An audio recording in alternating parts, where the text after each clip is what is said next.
Velkommen tilbage. Det her er Road to Relevant podcast, som går ud på, at jeg laver en podcast cirka hver game week i Premier League, indtil vi en skønne dag kommer med på Relevant podcast. Og i dag, der starter vi ud på en banger. Newcastle-Tottenham skal vi lige have vendt. Jeg predicted 3-3. Jeg tænkte, at det ville være en vanvittig kamp. Det blev det også. Den ender så 4-0 i stedet, hvilket også er et vildt resultat. Virkelig fed kamp, som vi også lavede watch-along på. Jeg begyndte at lave watch-along stream her på kanalen, faktisk på fodboldkanalen, så det er lækkert. Så husk, hvis nu der er en eller anden vild kamp, du skal se, så tag lige gå ind og se. Er der nu watch-along på den?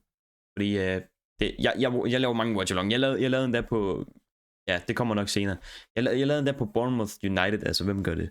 Nå, virkelig fed kamp. Vi så watch-along selvfølgelig. 2 mål lige i røven på hinanden, må man sige. Første mål Isak, andet mål Gordon. Men det vinde, som ligger i græsset begge gange. Altså, jeg ved ikke, hvad der sker for Newcastles offensiv der. De leger bare med Van de Ven. Han ruller rundt i græsset. Isak med 2 mål i kampen i alt, og 16 hjørnespark til Newcastle i kampen. Og det sidste hjørnespark, det gav så også mål. Så det var de 4 mål. Første Isak, andet Gordon, og så Isak igen, og så til sidst Schär. Altså, de fik 16 hjørnespark i kampen. Det er fuldstændig mentro. Hvordan er det muligt? Men man må bare sige, Tottenham, de var ikke vågen den dag. De var ikke kommet forberedt. Det var Newcastle i hvert fald, må man bare sige, 16 hjørnespark. Men det var først det sidste, der var mål på.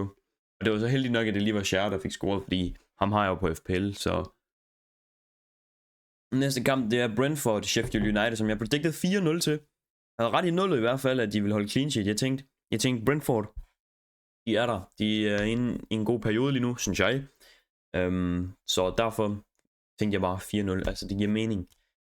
Også med 4 danskere i starten. Det gav bare mening. 4 danskere i startopstillingen. 4-0 til Brentford. Den ender så kun 2-0. Mbemo med form burde også have givet mere. Der er ikke noget mål for ham. Men første mål er simpelthen et selvmål med assist fra Dams. Hvilket er vanvittigt. Fordi det må jo give en eller anden form for selvtillid til Damsgaard, selvom det jo egentlig ikke... Han får vel egentlig ikke rigtig en assist ud af det, gør man? Det tror jeg virkelig ikke, man gør.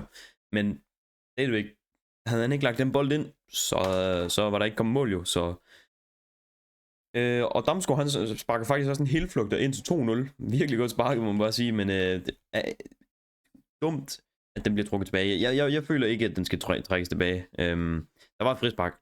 Jeg kan ikke huske, hvem det er, men der var en eller anden dude, der ved en fejl kom til at gå ind i en person eller sådan et eller andet, og så var der frispark af den grund. Lidt ærgerligt for Damsgaard, han ikke lige får sin mål der. Det havde været hans første mål i sådan 43 kampe eller sådan et eller andet, hørte jeg. Lidt ærgerligt.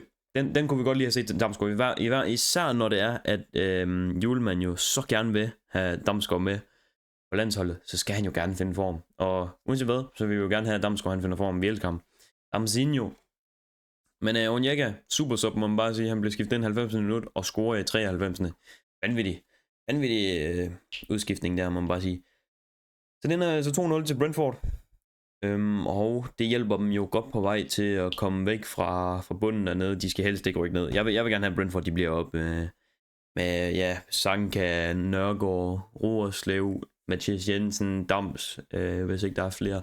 Jeg ved ikke, om der er flere. Men i hvert fald, der er nogle danskere der. Dem vil vi gerne beholde i Premier League. Kommer vi til en lettere kedelig kamp, må man bare sige. Burnley mod Brighton. Virkelig kedelig kamp. Det var heller ikke en, jeg så. Jeg så den på highlights. Selv der var den kedelig. Det siger lidt. Brown havde med kampen første mål. Bare sige, det er et heldigt mål. Altså, han løber direkte op på Brighton keeper, og så rammer den ham på en eller anden måde. Og så går den ind. Altså, det er virkelig heldigt mål, må man bare sige. Og så i den anden ende, var det et heldigt mål til Brighton også, må man sige. Muric, der løfter foden over bolden. Altså, han vil til at tæmme den, men den går så ind under foden på ham. Mærkelig kamp, må man bare sige. Altså, virkelig mærkelig kamp og kedelig kamp. Jeg vil ikke anbefale at se den i hvert fald. Ja, 1-1 ender den så. Jeg havde predicted 1-0 til Brighton. Ender 1-1. Så er der en her, hvor jeg er så tæt på at få den prediction rigtig, og jeg ærger mig sådan over det. Manchester City mod Luton. Jeg predicted 6-1. Den ender 5-1. Altså, når man kommer med så vanvittig en prediction, så er det ærgerligt, den ikke går hjem. Det mener jeg virkelig. 6-1, 5-1. Hvor er det vanvittigt. Nå, men 5-1 ender den altså til City, som også havde hjemmebane, og Luton scorer bare i alle deres kampe. Det er vanvittigt. Prøv at overveje, hvis Luton sådan havde en syg defensiv, altså forsvaret, alle de bedste forsvarsspillere i verden, de ville jo vinde alle deres kampe jo. Første mål for City, det er sådan lidt komisk faktisk. Det er Haaland, skyder på en flugt, han skyder den ind i ansigtet på Hashioka, lige ind i ansigtet, og så går den ind i mål. Altså, det er så uheldigt for ham her, makkeren her, fordi det er hans andet selvmål på 3 kampe. Det er vanvittigt, og det er bare ikke hans skyld på nogen måde. Altså, han står bare det forkerte sted, og så får han en bold lige ind i ansigtet, og så går den ind i målet. Det er så uheldigt for ham. Kovacic med en flugter uden for boksen, godt ramt af ham, så bang, så den ind. Og så Doku lidt senere vinder et straffe. Haaland sparker den ind til 3-0. Og så Barkley scorer Lutons eneste mål i kampen, men også et flot mål, man bare sige. Han laver lige en step over og noget vending og noget værk, og så bum, så står der 3-1 må det være, ja. Og så Doku, masterclass her til 4-1 målet. Fuldstændig masterclass. Doku sætter 2 mand, laver Nelle på den sidste, og så går den ind. Som i, når han laver Nelle, så er det fordi han skyder, og så går den igennem benene på forsvarsspillere og ind i mål. Det var vildt. Den skal man ind og se. Fuldstændig vanvittigt. Altså, de hurtige fødder han har, det er ud af den her verden. Ud af den her verden, mand. Sidste mål kommer af Guardiola, der skyder med sit dårlige ben igen. Ligesom han gjorde mod Real. Skyder med sit dårlige ben højre, uden for boksen, og den går ind. Altså, det er wild.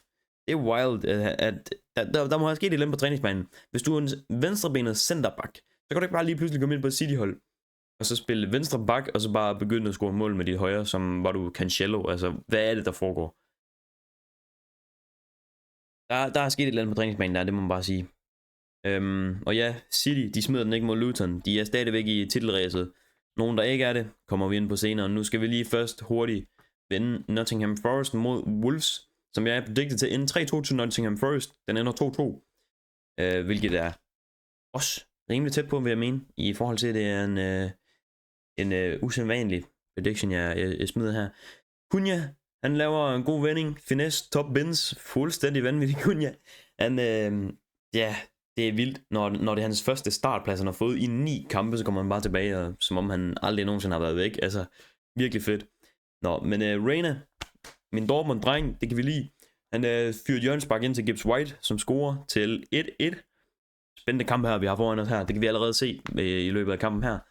Danilo får et lidt heldigt mål. Der er lidt kluder halløj, og så ender den hos Danilo 2-1. Og Cunhas andet mål efter kaos i det lille felt, så er der bare en mand, der skal have det sidste fod på, og det endte så med at være Cunha. Så den ender 2-2 på den måde.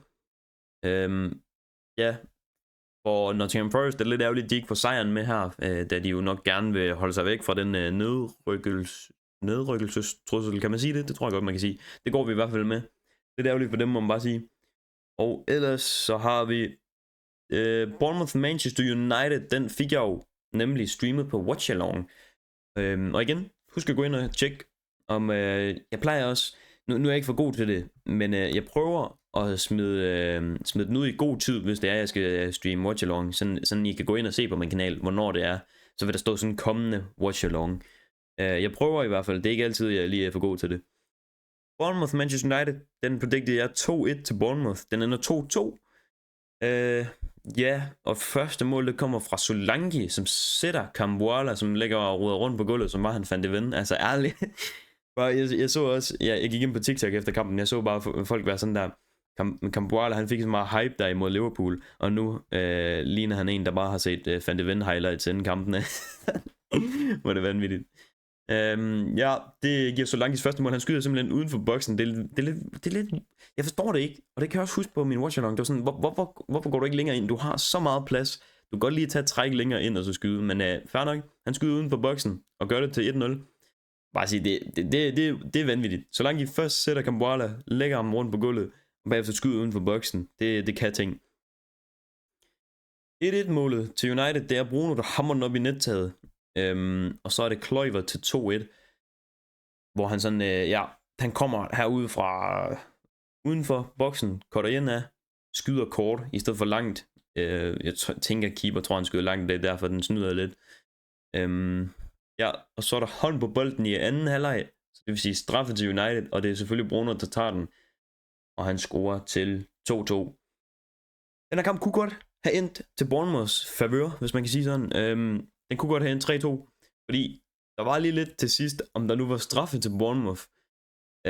Fordi der var en, der blev hvordan var det nu? Han blev trukket ned, eller sådan et eller andet af en United forsvarsspiller. Men for Uniteds held, så var det lige akkurat uden for boksen. Altså det var sådan, man kunne vitterligt ikke. Jeg tror virkelig, der skulle millimetermål hen for at se, om den var inde i boksen eller ej. Men for deres held, så var den uden for boksen. Frispark i stedet. Og så ender den ellers så 2-2.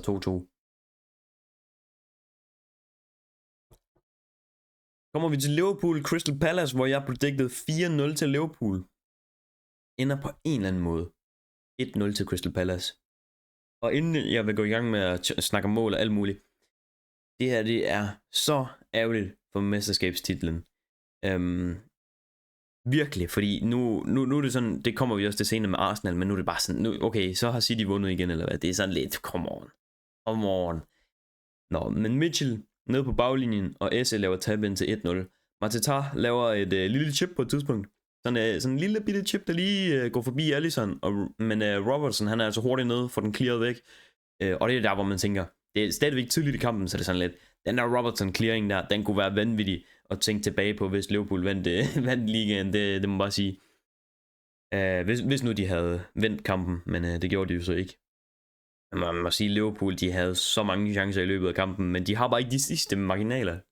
Det er faktisk lige der, hvor man er ved at have ondt af dem, fordi det holdt der op, der var mange chancer. Det er helt vildt. Virkelig mange chancer. Kommer til West Ham Fulham. London opgør her. Mavropanos laver en... jeg skal lige sige min prediction først. Jeg sagde 3-1 til West Ham. Den ender 2-0 til Fulham.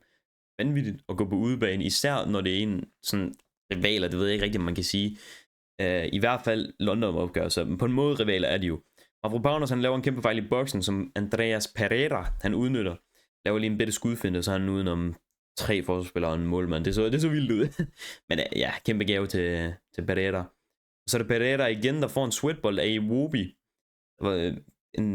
Jeg kan ikke huske, hvem det er, der lægger bolden op til Iwobi, men det er sådan lidt, der bliver lige lagt lidt for langt, og man tænker, så sker der ikke noget alligevel. Men Iwobi, han smider den altså ind til Pereira.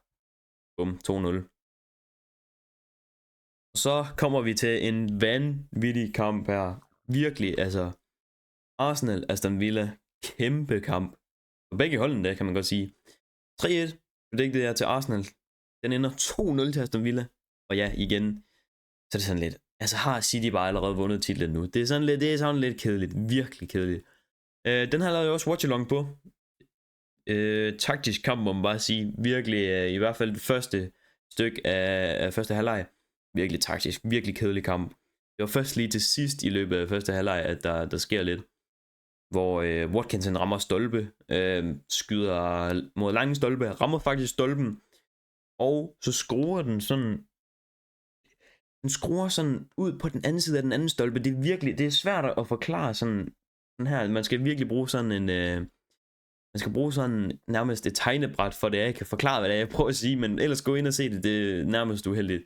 Virkelig uheldigt, at han ikke får sit nummer 19 mål, hvor det må det være på det tidspunkt. Og så er der Trossard i den anden ende, han misser simpelthen tomt mål, han rammer Martinez. Han skulle skyde alle andre steder end der, hvor lige keeperen står. Så havde der stået 1-0 til Arsenal, det er nok en, han også har tænkt over. Trossard kunne nok godt have fået mere ud af den chance, hvis han virkelig ville. Og så er der Tielemans. Han vælger, at det nok skal være i dag, at hans årlige vidundermål skal scores, men overliggeren og stolpen hjælper ham ikke lige her, fordi den rammer overliggeren, rammer stolpen, og så går den ud. Virkelig tæt på, at det har været hans årlige vidundermål. Han har bare det der, en gang om året, så scorer han det der fuldstændig vanvittige mål. Så kender man ham, Tielemans. Så ikke tidligere senere, der kommer der en bold, der går igennem Arsenals forsvar og ender hos Bailey, som med sin svage fod sparker den ind til 1-0. Bailey, der kort inden var blevet skiftet ind i stedet for Diaby. Jeg ved ikke, Diaby, han har en fuldstændig, altså virkelig dårlig svag fod, så om han havde scoret på den, I don't know. Men i hvert fald, det er ikke for godt dækket op af Arsenals forsvar, må man sige. Så senere Watkins med sit 19. mål i sæsonen med en chipbold, og måske lige en lille smule hjælp fra, var det White eller hvem? Ja, du kan ikke huske det. Jeg tror det var White.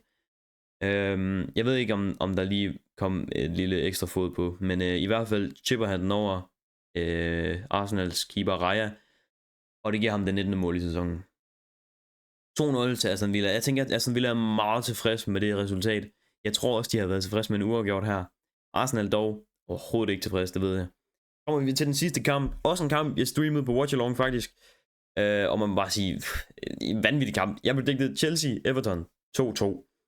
Den ender 6-0 til Chelsea. På en eller anden måde. det var wild. Det var vild Watch Along også. Der var mange inde at se den Watch Along også. Det var lækkert. Det er lækkert, når I gider komme ind og støtte op om det. Men man må sige, at Palmer, han åbner ballet ud virkelig lækkert. Altså først laver han lige en bitte tul. Bagefter laver han dragback aflevering til Jackson. 1-2 med ham, og skyder første gang køler den over i det lange. Fuldstændig hjernedødt mål. Altså Palmer, wow. Wow, var det vanvittigt lavet. Virkelig. En af dem, man skal gå ind og se, det mener jeg. Palmer, han hætter Jacksons rebound ind. Jeg tror, det er Mudryk, der kommer og laver cutback til Jackson, som skyder ind på keeper, og så rebouden. Og Palmer, der lige hætter den ind. Og så Pickford, han laver en kæmpe fejl, hvor han nærmest bare giver den til Palmer og siger, værsgo, så prøv du bare at skyde. Og det er jo altså langt ud på boksen det her, så Palmer, han skyder bolden. Til at starte med, så tænker jeg, den er jo alt for høj, den han laver der. Det er også med hans svagfod, så det er fair nok. Skyder sygt højt op i luften. Men den dykker så vanvittigt meget, og der var der også skrue på, fordi man kunne se sådan på replayet, der var så, altså, til at starte med, der lignede det. Hvis den bare gik i en lige linje, så var den overhovedet ikke gået ind. Så den skruer sådan, og den er sygt højt op. Men den ender altså i mål. Vanvittigt chip. Jeg tror ikke, jeg har set noget lignende før. Det var sygt. Og der var der altså kun gået 30 minutter. Og ja, som I kan regne ud, så har Palmer altså allerede scoret hat-trick. Det er fuldstændig vanvittigt. Bare en lille smule efter. Beto, han scorer, men der er offside. Man troede lige, at det var en af de kampe igen, hvor Chelsea ikke kan holde nullet. Men senere hen, det må være anden halvleg. Cucurella sender en bold ind til Jackson, som han tæmmer. Der var lige lidt, fordi Madueke, han kommer løbende hen imod den. Jeg tænker, nej Jackson, den skal du lade være til Madueke. Han kan bare skyde første gang. Men ved du hvad? Jackson, han tæmmer den rigtig flot. Skyder flugteren ind. Og bum. Så står der 4-0. Jeg troede ikke Jackson, han kunne gøre sådan noget der. Altså det lignede virkelig sådan noget. Den måde han tæmmede den på og skød med det samme, det var wild. Altså det er ikke meningen, Jackson skulle kunne gøre sådan noget der. Og så kommer vi til noget, jeg ikke har glædet mig til at snakke om. Det var straffespark til Chelsea. Virkelig barnligt, må man bare sige, fordi Madueke, Jackson, hende og stå og skændes om, hvem der skal tage det straffe der, og det var virkelig, det var ikke bare en lille smule sådan, hey, lad nu mig, det var sådan, det blev ved, og det endte med, at Chelsea-fans buede af dem, altså virkelig pinligt. Godt, jeg ikke er Chelsea-fan, må jeg bare sige. Men der var Palmer og Gallagher og sådan hen, sådan, altså come on, lad nu være med det der. Gallagher var selvfølgelig kaptajn, tænker jeg i hvert fald, han var, går ud fra. Ellers så var det Thiago Silva var også derhen, så det... Men det endte så med, at det var Palmer, der tog den. Så der var ikke nogen af dem, der tog det. Men der var også noget udtalt bagefter, at det var sådan... Poch for eksempel, han siger, at han vil ikke have den slags barnlige opførelse på banen. Sidste gang, jeg nogensinde ser det der. Og så er der også mange, der har sagt sådan, altså Palmer er straffesparkskytten. Hvis ikke, at det er ham, der tager... Så altså... Han tager alle straffespark, medmindre han ikke har lyst. Altså ærligt, det er sådan, det fungerer åbenbart. Og det sidste mål til 6-0, det er Gilchrist, som scorede det sidste mål, og hans første. Så det var, altså han jublede fuldstændig vanvittigt voldsomt. Lidt vildt at gøre det på et 6-0 mål, men det skal der være plads til. Det skal der være plads til, hvis til hans første mål, debutmål. Jeg ved faktisk ikke, om det er hans debutkamp. Tør jeg ikke sige noget om, men det kunne det godt have været. Han var i hvert fald helt ud af den, må man sige. Så kommer vi ind til fodboldnyhederne. Og den her har jeg glædet mig til, for der er nogle forskellige nogen her imellem, som er vanvittige. Vi starter selvfølgelig ud med den største, og det er Leverkusen. Med 5 kampe tilbage har Leverkusen altså allerede vundet ligaen, Bundesliga. Og de er stadigvæk ubesejret i alle competitions. Virkelig flot arbejde af Xabi Alonso, må man bare sige. Der er sådan overtog et Leverkusen-hold, der lå anden sidste plads i Bundesligaen. Næste sæson vinder han den ubesejret. Endnu i hvert fald, med 5 kampe tilbage. Så vanvittigt. Og de kan nå at vinde det treble endnu. Prøv lige at overveje det. Men DFB-pokalfinale og en kvartfinale i Europa League. Det bliver spændende at se, om de kan fortsætte det her til næste år, hvor Xabi Alonso jo har sagt, at han vil blive et år mere. Og det tror jeg vist også Florian Wirtz, han gør et år mere endnu. Og ja, så var der jo kampen. Leverkusen mod Werder Bremen, den skal vi jo nok også lige hurtigt vinde. Det var faktisk i det 83. minut. var det, ja, det 83. minut, der var man sådan lidt, altså selvfølgelig, Florian Wirtz, han scorer hattrick. Skulle han have scoret det sidste mål, det ved jeg ikke, fordi det endte fuldstændig vanvittigt. Man tænkte måske, lad være med at score yderligere, fordi fansene, de stod jo uden for banen og bare var klar til at løbe ind, og det var som om, de ikke rigtig forstod, at kampen var ikke færdig endnu. Så det var sådan lidt, må ikke de bare skulle have, det sagde kommentatoren også, om de ikke bare skulle have spillet kedeligt til sidst, fordi så kunne de få kampen overstået. Men han får altså lige sit hattrick, og fansene, de strømmer ind på stadion. Der er stadigvæk ikke gået 90 minutter endnu. Dommeren, han blev nødt til at fløjte af ved 90 minutter, selvom der var en hel masse tillægstid, der skulle spilles. Men altså, hvad er der at gøre, når fansene, de bare bliver ved med at løbe ind sådan der? Lidt ærgerligt, eller hvad kan man sige, uheldigt for Werder Bremen, at det lige skulle være dem, og det skulle være på Leverkusens hjemmebane. Det var sådan lidt, men selvfølgelig mega fedt for Leverkusen. Altså Frimpong, han var både op og fan. Hvad hedder det sådan, når de lægger sådan oven på fans og bliver rutsjet rundt over alt? Hvad hedder det? Det kan jeg ikke huske. Crowdsurf, det er det hedder. Ja, han var op og crowdsurf. Så kæmpe dag for Leverkusen. Første trofæ i 120 år, tror jeg det var. Fuldstændig vanvittigt. Og man må også bare sige, det er jo fortjent. Altså, de har jo spillet godt hele sæsonen igennem. Der er ikke så meget at sige der. Vi bliver faktisk lige ved Werder Bremen endnu, hvor til den her kamp, vi snakker om, der var Keita, som spiller i Werder Bremen, vidste jeg ikke. Jeg troede, han var, I don't know, finished, et eller andet. Men han finder ud af, at han ikke er i starten for Bremen, så derfor vælger han ikke at tage med i bussen overhovedet, så han er ikke engang med til kampen. Det er wild at gøre det som professionel fodboldspiller. Og Werder Bremen har også udtalt, at det kan godt være, der kommer konsekvenser for ham her. Det nej, hvad er det, mand? Var det køligt gjort? Altså, tænker jeg bare, det er køligt gjort. Så der er Indica, fransk centerback. Han spiller i Roma. Jeg ved ikke, om I kender ham. Men der var noget med, at han kollapsede mod Udinese. Vi har nu fået at vide, han har det godt. Men jeg er lidt i tvivl om den der med at kollapse sådan og spille i Italien. Altså, Eriksen, han kunne jo ikke. Men det må ikke rigtig have været det samme. Jeg har ikke rigtig fået læst ordentligt op på det, men uanset hvad, så ved vi, at han har det godt nu. Han lægger så et billede af ham, han lå inde på hospitalet med thumbs up og det hele. Så det er lækkert. Godt at se for ham, at han har det godt. Jeg vidste slet ikke, det var sket, men godt at høre det, at han har det godt. Og så en rigtig fed en her. En rigtig fed nyhed. Det er Dele Alli. Han har simpelthen været ude og sige, at han har en påmindelse på sin telefon, som siger hver dag, den siger bare 2026 World Cup. Det synes jeg er så lækkert. Og han har så også sagt, at det er sådan hans mål lige nu. Det er at kunne ende med at spille sig på det engelske landshold til VM 26. Og om jeg har lyst til at se det, mand. Prøv lige at overveje en villain arc eller redemption, eller hvad man kan sige, hvor han kommer fra. Han har været ude i Besiktas og alt muligt, og han har åbnet op med hans historie omkring hans fortid og alt det der. Prøv lige at overveje, hvis han lige pludselig ender med at kunne spille for det engelske landshold til VM 26, og så bare bolle den. Jeg vil elske det. Og så en lidt random en, jeg vil gerne lige tage den med, hvis nu I kender ham. Jeg kender ham i hvert fald godt. Felipe Andersen. Plejede at være ham, jeg har købt til min karriere, fordi fuldstændig baller. Spiller i Lazio. Gør det nok ikke, eller det gør han ikke, når sæsonen er færdig. Der tager han på en fri transfer til Palmeiras. Han skal hjem til Brasilien og hygge lidt her til sidst, inden han går på pension, tænker jeg. Ja, virkelig fedt for ham, må man bare sige. Godt gået. God karriere, alt det der. Jeg ved ikke, hvad jeg skal sige. Altså, så meget kan jeg heller ikke sige om ham. Men vi skal ind og predict den næste game week i Premier League. Lad os se, hvad har vi foran os. Den første kamp, vi skal predicte, det er Luton Brentford. Lidt irrelevant kamp. Eller det er det faktisk ikke. Det er jo faktisk dernede nede i bunden af ligaen, så det er faktisk en rimelig vigtig kamp for begge hold. Luton hjemmebane, den er faktisk tough. Jeg tror, den ender 1-0 til Luton.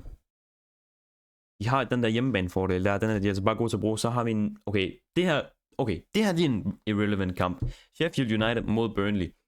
Og den ender også 0-0. Altså virkelig kedelig kamp, må man bare sige. Så er der Wolves Arsenal. Nu skal Arsenal tilbage.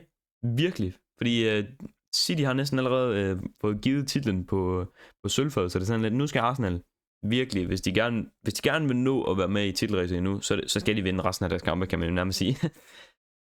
Wolves Arsenal, vi siger 3-1 til Arsenal. 3-1 til Arsenal. Everton, Nottingham Forest. Det er også dernede i bunden. Den er svær faktisk, fordi de har så mange gode spillere i Forest. Men Everton har lige tabt 6-0 til Chelsea. Men de har hjemmebanefordelen. Den er svær faktisk. Jeg går med 1-1. En 1-1. Så har vi Aston Villa Bournemouth. 3-1 til Aston Villa.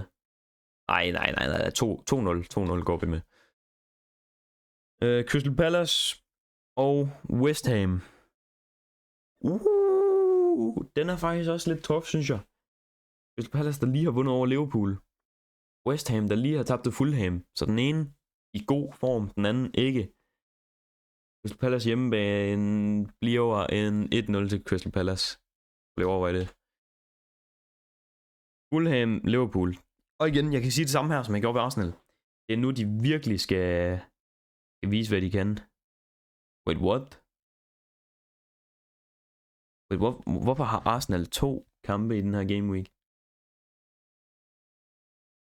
What? Nå, det tager vi med. Det er du helt sikkert. Hvad? Hvorfor har Arsenal 2 kampe i den her game week?